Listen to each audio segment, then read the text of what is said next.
Hello and welcome to the Clever Fox YouTube channel. My name is Ilysse and today we are going to be planning in my Clever Fox bi-weekly budget planner. Today's video is all about financial goals. I am going to walk through some of my big financial goals that are coming up, and we're also going to work through some of the other opening pages in this planner, such as net worth, money opportunities, and then the strategies and tactics that we need to maybe earn more money, spend less money, save more money, all of the different elements that are going to contribute to setting financial goals and achieving those goals. So make sure you watch the entire video so you don't miss anything that we are going to be sharing today. And make sure you are subscribed to our channel with that notification bell turned on so you get notified each time we post a new video. Let's dive in. All right, so aside from me sharing with you how to use this planner, this is going to be a great exercise for me personally because I have some massive financial changes coming up. I am in the process of buying my first house by myself, and it's a gigantic financial undertaking. So this is going to be a great exercise for me to kind of set these areas up myself, and you can kind of walk along with me on the process. So the first thing that we are going to do is work through our financial goals page. There is room here for 10 different goals, and 10 may be overwhelming. So you're welcome, of course, to only add in a few, and maybe they'll change over time and you'll be able to add in more as well. So the first financial goal is an annual goal for me, and this is going to be contribute $6,500 to retirement. And that is the maximum allowance for my Roth IRA, which is the retirement that I have. I don't have a 401k through my job, so my retirement falls completely on me.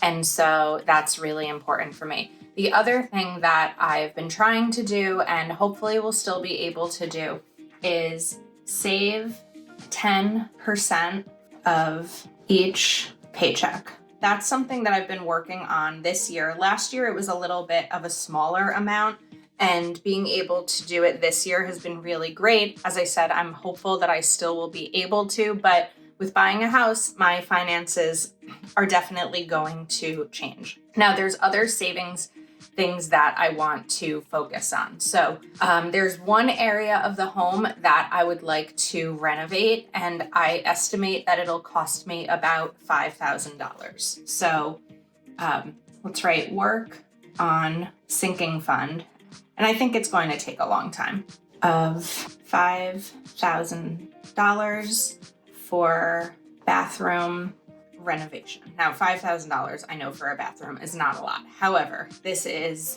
a very small bathroom, and a lot of it is going to be DIY. But I do want to have a higher budget in case I end up needing the higher budget.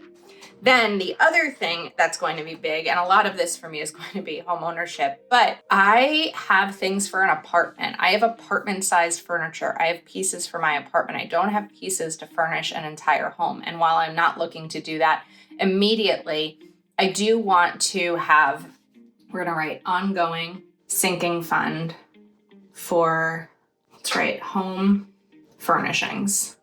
And then the next one will be home emergency repair savings. And a comfortable number for me for this is going to be $10,000. That's a lot of money. Now, the reason I didn't write a number here is because this is going to be ongoing. As I can contribute to it, I will. So it's possible that maybe like this part of this money, the 10% of each paycheck, maybe 5% of that will go to emergencies and 5% will go to my actual savings, because in reality, most of what I'll be putting aside money for is going to be emergencies. When I've been saving throughout this past years, these many years, that has really going to buying the house. Okay, now, other financial goal is do not go into debt trying to set up my home. I feel like it can be really tempting to just swipe my credit card when I see a piece of furniture I like, when I see some artwork I like, when I see dishes that I want. But a big goal, and a goal doesn't have to necessarily be, once I have this amount, that's done. It's a reminder, but it's also like a big goal because I have been in debt before. And so it's important to me to not get back into debt. And this is a way that I need to remind myself. Like, I'm very adamant that I don't want to buy any pieces before I move in and then figure out where they're going to go. It's just going to kind of be, a process. So the final goal for me is going to be shop. Trying to figure out how I want to word this. One of the first things I do want to spend money on when I move is outdoor furniture. I have a deck and I'm moving in the end of June. And so I'd like to be able to enjoy summer in New Jersey outside on my deck. So I guess one of my financial goals right now is I'm going to give myself $1,000 as the top tier budget. I don't want to spend $1,000, but let's write up to $1,000 for outdoor furniture. Okay, then I think we're going to leave the other three goals. Other examples of goals, of course, if you are not in the position that I am right now of buying a house, is paying off debt, contributing more towards maybe your student loans or a car payment or anything you can to start to pay off that debt little by little so that you can save more towards the things you want versus the things you once wanted, right? Maybe you racked up a lot of credit card debt just with online shopping, which I have done. I'm not, immune to that. But when you're paying off credit card debt, you're paying for things that you at some point wanted, unless of course it was used for emergencies. But when you're debt free, you have the opportunity to save for the things you want, whether they be vacations or a renovation or something like that. So we're going to give ourselves a little bit of space here for goals that may come up in the future. Now we're going to look at strategy and tactics. So first, let's look over here at the strategy. New skills I need to learn to achieve my financial goals. So one of the things that I'd like to do, aside from setting aside savings of money I'm earning, is earn more money. And there's going to be a few different things that I like to do. I'm good at making videos. I am not great at editing videos and taking photos. So I want to learn video editing. I can do basic editing, but I can't necessarily do like cool, fun, really entertaining editing. So we're going to do video editing and photography and photo editing. One of the other things, aside from making more money, is spending less, of course. So we're going to talk about that over here with actions to cut expenses. But in terms of skills I need to learn, one of them is going to be learn how to make my favorite dishes at home. And this will result in less restaurant eating and less takeout. And another one is going to be DIY home renovation. There will be definite things that I hire people for, like electric and plumbing. Those are not things I'm going to mess with, but there are plenty of things that I know that I can do myself. I'm really handy. I've built a lot of the furniture that I currently have in my apartment. And so there are things that I will have fun learning how to do myself. Now, let's talk about money affirmations. Affirmations are such an important tool when it comes to speaking better words to yourself in terms of your finances. Also, just like mental health, affirmations are wonderful and they're really important. So one of the ones that I love is I control money. Money doesn't control me. A budget is having a plan for your money. I love having a planner. I love using a planner, and a budget planner is just another way to plan while using your finances to make that plan. Another one is going to be I am capable of building financial freedom. A lot of times when it comes to finances, we talk ourselves out of things because maybe we didn't know any better from our parents, or we just think it'll never be possible. I saw a quote the other day that said that more people would prefer to deep clean a stranger's bathroom than check their bank account balance. And I believe it. There was definitely a time that I was afraid of checking mine. And as I'm in the process of buying the home, it's definitely a scary thing to be looking at my bank account and seeing how much money is going towards, the deposit and the attorneys and the inspection and all the different kinds of things. So reminding ourselves that we are capable of these is very important. And then let's do another one. I have the power, we're going to do that in all caps and maybe even underline it, to change my relationship with money. And that changing of the relationship is so important. And for me, it's a regular practice. It's always something that I need to work on. And sometimes I need to stop myself from impulsive spending. And it doesn't just go away out of nowhere. It's something that I continue to work on. So I think that it's really helpful to have these affirmations. And then I'm going to write one more. I believe in my ability to earn more.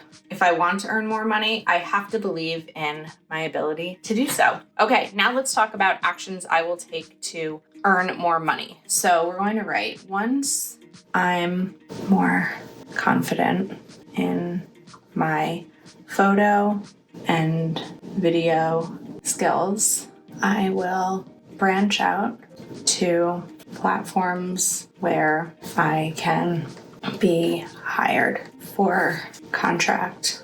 Now that's kind of a future action. When I talk about an action, or when I think about an action right now, one of them is going to be, as I'm preparing to move, I should set aside items to sell.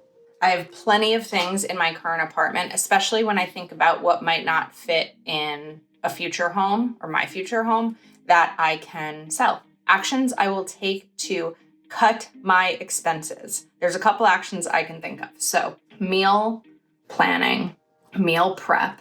One of the things that I purchased in November is a vacuum sealer machine for food, because I live by myself and I'll often make a thing of chicken on a Sunday, but a few days later it goes bad. So the problem is I haven't really been using it. Sometimes an action is doing something that we already have all the tools for, we're just not doing it. And I can be honest with myself and with you and say, I'm not doing it. And every week I'm throwing away food. And aside from the fact that when I throw away food, I'm throwing away money, I also hate throwing away food because there's so much hunger in this world. So we're gonna write in all caps, use my vacuum sealer machine. I don't remember the full name, so this is what will remind me of what it is. Once I'm ready to start furnishing and shopping, I'm going to write shop secondhand for home furnishings. And also, one of my best tips that helped me furnish this apartment is browse buy nothing groups. In the US, many towns have a Buy Nothing Facebook group where people take photos and list things that they are giving away for free. There's so many things in my current apartment, like my bookshelf, and I have a bench in my entryway, and even a buffet in my kitchen that I've gotten for free. And that's going to cut my expenses because it's going to be less things that I will be buying. Now we have our net worth and our money opportunities. So just, of course, for personal security reasons, I'm not going to be sharing these actual numbers, but I do want to talk about some ways that you can use this page. So one of the things about this page is it's probably going to be a little scary, but if you're ready to make some financial changes, or even if you're not ready, but you know it's time, this is going to be a great page to use for that. So you're going to look at all of your accounts. So let's say you have $3,000 in your savings account. Personally, I don't have a certificate of deposit or life insurance. So if this were my number, that would be there. Then investments, let's say that in stocks and bonds, I have $1,500. Okay, real estate, let's say my down payment on the home was $50,000. So that's equity that I do have in the home. I currently lease my car, but let's say that you own your car and it is worth $25,000. This total would be $75,000. My retirement account, let's put in $25,000. And I don't have anything in Social Security. Now, loans. So let's say that my mortgage loan is $400, just for an even number there.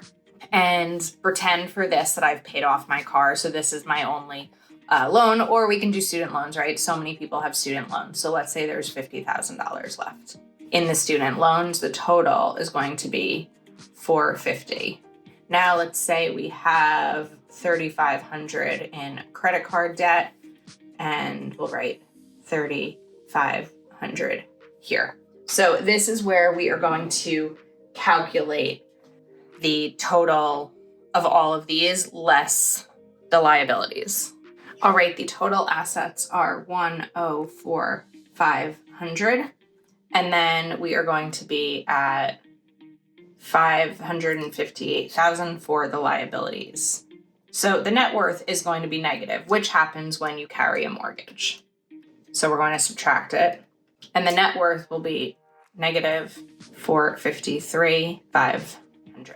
So it's a little unsettling to see a number like that, but it also allows you to have a starting point to make changes if maybe your goal is to pay off a mortgage. But it's a common debt to have. Most homeowners, I would say, have a mortgage. Okay, let's talk about some money opportunities. Find ways to multiply your income streams and ride your way to financial freedom. What am I good at? How much can I expect to earn? What are my hobbies and interests? And how do I monetize my hobbies? So when I think of what I'm good at, we're going to write budgeting. This is kind of just like a brainstorm area. So I'm good at budgeting.